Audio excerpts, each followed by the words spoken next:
This is our fodder system, where we turned this into this. Okay, it's first thing in the morning and just finished feeding the guys and the cat. So now I'm going to go outside and feed the sisters some of the fodder. So it's a nice cold morning this morning, at least for us. It's about a little less than 40 degrees. And so this is what the fodder looks like right before I give it to them. So let's go out and see what the sisters think about the fodder. Okay, so we are outside now. There's a little bit of breeze. Luckily we installed our little winter wind block, which is just polycarbonate greenhouse panels. The babies at the time of this video are 8 weeks today. And so as you can tell, the sisters are wanting me to shut up so I can give them some fodder. So what I do is I cut half of, or I rip off half of this and dump it in there. So hold on a second. Okay, so I got half of it, and then I just dump it down, and then they start going to town on it. At first, they really didn't like the fodder, but they've grown accustomed to it because since it's going into wintertime, their natural salad abilities, which would be weeds that I would grab and chuck in here, are less and less. So this is what they do, and then when they get done doing it, then the babies come over and get the rest of it. So I am going back in right now because the wind's blowing and it's cold out here. Alright, so the next thing I do, I just come back in here, put the other half in like that. I make sure that the whole side is down. I'll go over in this in more detail later. But there's holes, I don't know if you can see them in here. I have holes cut, so then when we go to put the water in, the idea is I put the water in here, it goes down, drips, goes down, and it goes back and forth all the way down until it gets to the bottom here. And so that's what the actual fodder system is. So each of these represents a day. So we can go over this in a little bit because it's cold and Andre is coming in right now. All right, what I use for our setup is mason jars. This is a 1 quart mason jar. So all I do for the fodder system itself is I just fill it up and then take it over here and dump it in. Now I just dump it in so it looks like that because eventually it'll work its way over. And as you can see right there, it is actually dripping. And so it'll work all its way down to the bottom. Most of the time it takes a few minutes, and then it will get all the way to the bottom. Then you can normally hear it because you can hear the drip, drip, drip. Then our wheat is in here. This is the 50 pounds of wheat that we got at the feed and seed store. And so this wheat is in their warehouse just inside a burlap bag. So it has bugs in it. So we had to, we actually put them in 2-gallon buckets like that had gamma lids on them, and 2 gallons at a time. We put it in the freezer. They recommend 3 days. Often we'd forget and be like 4 days. And so we just did that until all the wheat was done. This one is almost empty, but then we have that entire 5-gallon bucket down there full of wheat also. 50 pounds of wheat will pretty much fill up 2 of these things. So this scoop in here is a 1/4 cup, and so I put 3 scoops of this. So 3/4 cup of wheat actually goes into the mason jar. So looks like that. So that's the actual wheat. And then the sisters really like lentils. And so we don't have a local source to get bulk lentils. So we just go to Walmart and get their lentils. These would be the same lentils that you would use to cook with. And so you can do these separate, and they do sprout on their own. But I like lazy and efficiency. So I just put a couple of scoops of lentils in on top and just do it all at once. So I don't have more things to do. I try to have less things to do. So the lentils, you know, I put in 2 tablespoons of lentils. Typically, when we were sprouting the lentils, we would do about half the volume of the lentils as we were the wheat. So if we did 3/4 of a cup of wheat, it would be about 3/8 of a cup of lentils would get you about the same volume. And so, but I just throw them in there. The sisters know the lentils are in there and they go nuts for it. And then the next thing I do is I just fill it with water. And it doesn't matter if you get the wheat from the feed store like we did, or even if you get the wheat, the highly processed wheat that you would eat, that you would ground up for cream of wheat or make bread or something out of.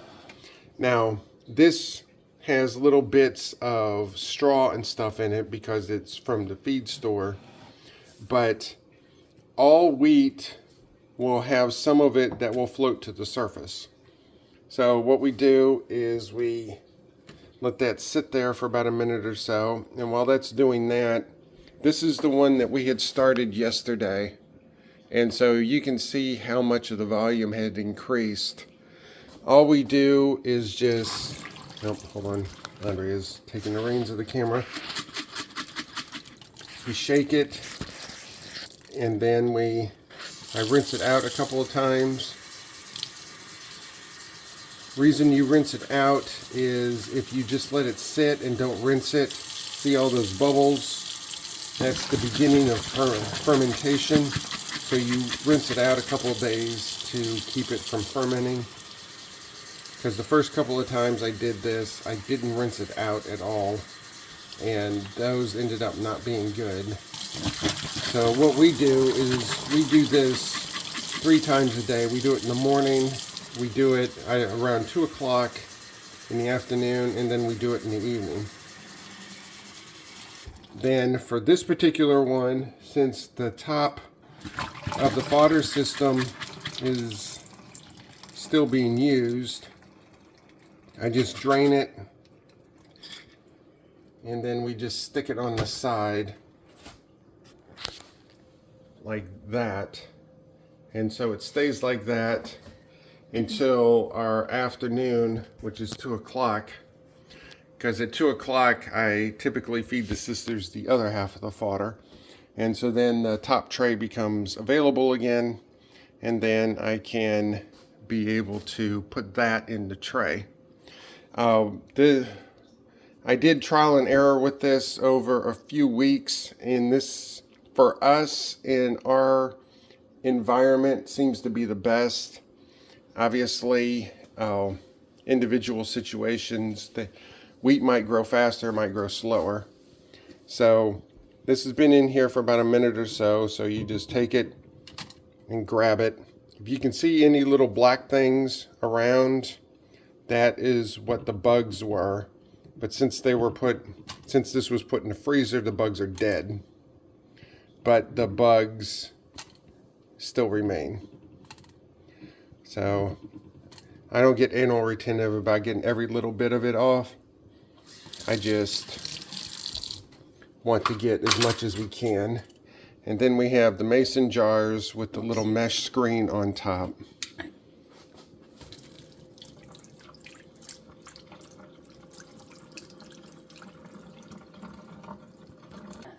Alright, so I like to do things quicker because I like to be efficient. Andrea likes to, quote, do things right, so she takes forever doing stuff. And so, but then it's just same thing. You just put it in water, rinse it out a couple of times, and then you're good to go. And then you just let it sit for us for 2 o'clock, because that's what we do, and then we go from there. Now, I did also experiment with doing it more times a day, like 4, 5, 6 times a day, and it didn't seem to really do anything. You know, it didn't make the wheat yield, it didn't make the wheat grow faster, it didn't make the bubbles less. It just was about the same as what I'm doing with 3 times a day. So, like I said, you might need to experiment with that a little bit. And so, oh, the guys went in. Hold on. All right, you two. So, the guys always have to come out with us, and they were out playing around in the big area. And so they decide when they want to come in. So that's the basics of what we do in the morning. Then I'll do what we do at 2 o'clock. Then I do what we do at night. And then we'll talk about the fodder system itself.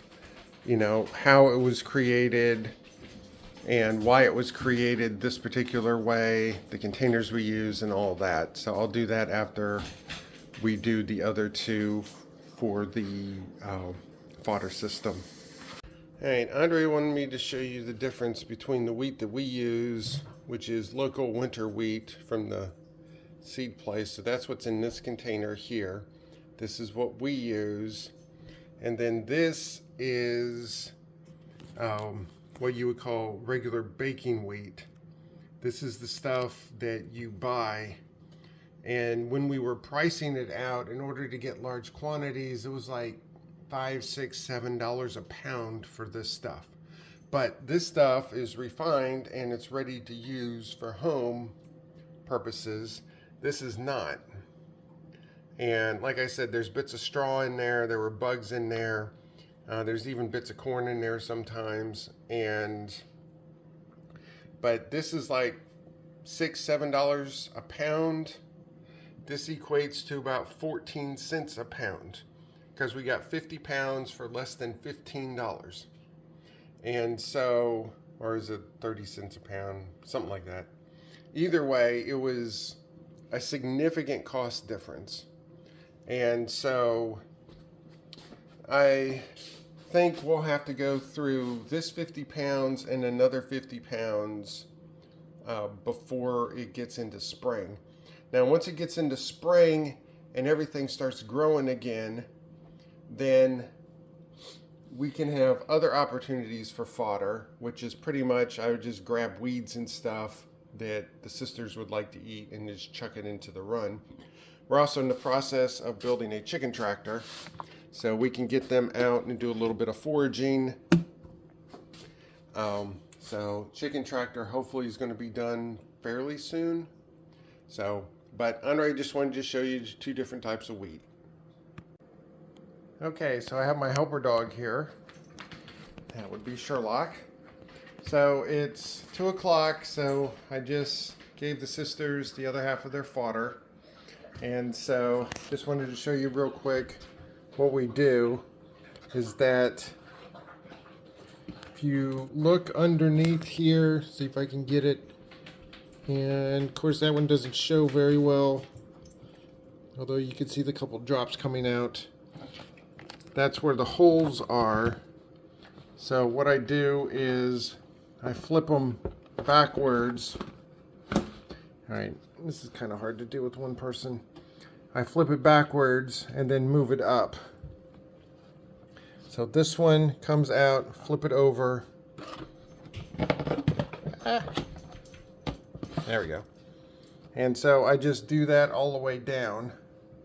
So let me do that real quick since I'm having trouble here. Alright, so evidently Sherlock just wants to be annoying because they were just outside. I don't know why he's over here. But anyway, this is what we have. So I've moved everything up. So this will get used tomorrow, then so on and so forth.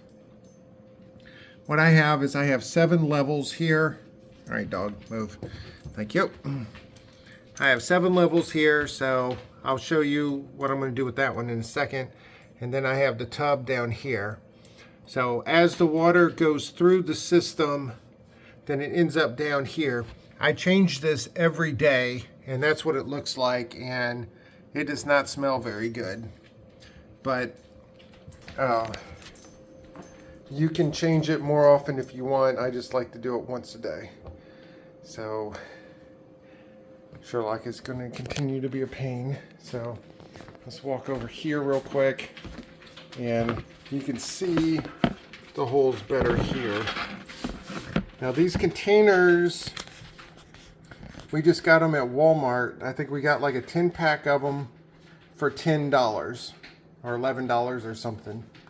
And so they're not expensive.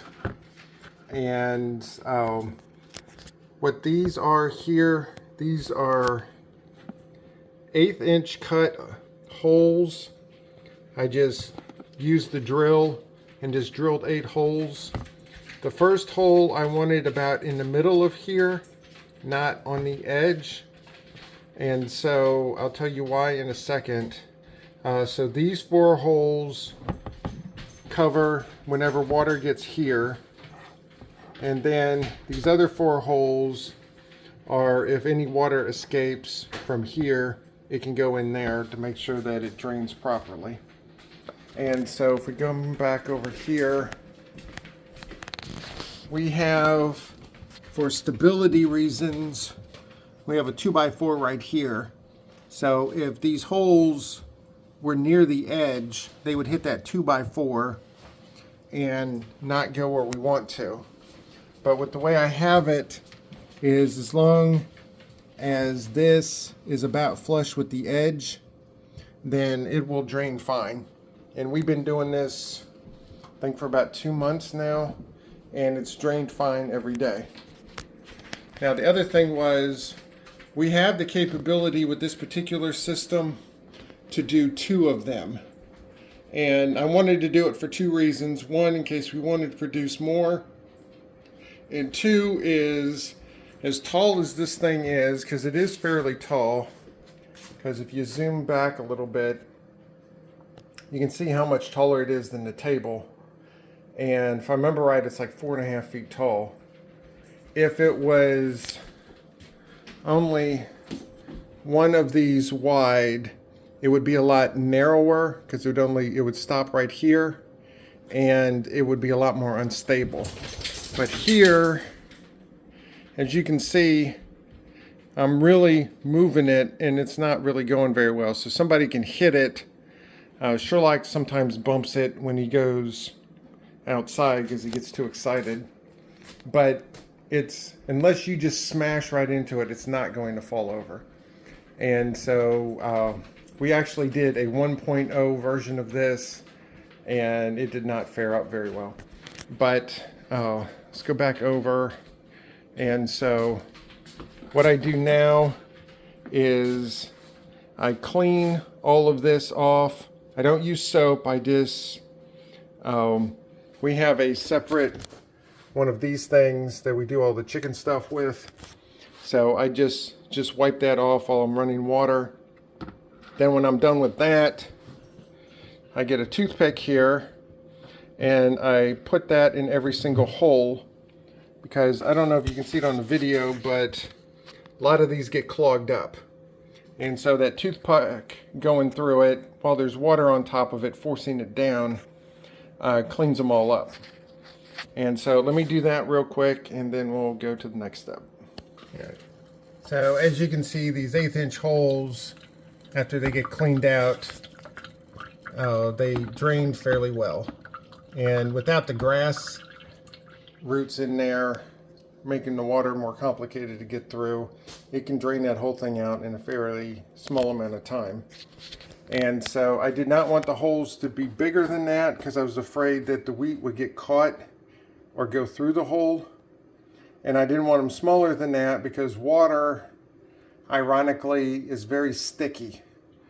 And what I mean by sticky is you can have a small opening and the water has enough cohesion to itself that there's a chance it will not go through that hole. It'll just stay. So it's a balance between it being too big and too small. So for me, I think 1/8 inch was a good thing. And so then now I'm going to rinse this one and rinse this one. This is the one we started this morning. And as you can see how big the wheat and the lentils have gotten. And then the same thing over here. This has gotten a lot bigger since this morning also. So let me do that. This one's going to go back to the way it was. And this one is actually going into the plastic container. All right, so here's the one that was on the right side over there. And so it's draining right now. So as you can see, even though all the wheat and everything's in there, it still drains fairly well. So what I typically do while that's draining is I'll do that. I'll rinse that out a couple of times, and then when I get done, then this one will be ready. Okay, so this is fully dry now. So typically all I do is I just move these around to try to even them out. Typically with what we do, it's typically where I can just barely not see the surface. So that's really hard to do on the camera. So let me finish doing this. Okay, so the last thing we got to do with this is just put it back. And since we already moved everything else, this goes, always make sure, okay, the holes are on this side. So it goes here. So let me do that. And then the only other thing we got to do is clean that. So hold on a second. And that is clean. So the last thing we got to do is just get the water, just like we did earlier. So let me grab that real quick. Here's the water. Same thing as we did earlier. Now this time it's a full piece. So I just spread it around a little bit. As you can see, the water is staying up there. And then it comes down through here and it goes all the way down. And typically it takes it a couple of minutes to start dripping on the bottom. And then it'll typically be dripping for like 10 or 15 minutes. So that's it for the afternoon thing. Now, if it wasn't for me explaining all of this, I typically can do this in like 1, maybe 2 minutes. So it's not something that takes a lot of time. So the one in the morning is the one that takes the most time. And this one's the one that takes the second longest, but it's not a real big time sink. Okay, I just wanted to show real quick what it looks like. That you can see it dripping there, you can see it dripping there, dripping all the way down until you get to the bottom, and then you can see that it's actually going in there. Then what will happen is that when there's enough water on the bottom, you can hear it drip. And especially when we do it at night, it'll do a slow drip for like 30 or 40 minutes. But it's as simple as that. Other than the prep work, the actual watering system itself, all we do is pour a quart at the top and we just let gravity do the rest. Now, I'm decided this is going to be a part 1, part 2 video. So this is part 1, which is how the system works, and then part 2 is going to be how I built the system. So if anybody would want to be able to build a fodder system that looks similar to this, then that's what that video is going to be about. So I could get more in depth on why everything's a certain size and everything. Because like I said, this was trial and error. I had a fodder 1.0 and it failed pretty spectacularly. Luckily, we didn't have a bunch of water go everywhere, but just about everything else failed on that. So this is our fodder system 2.0.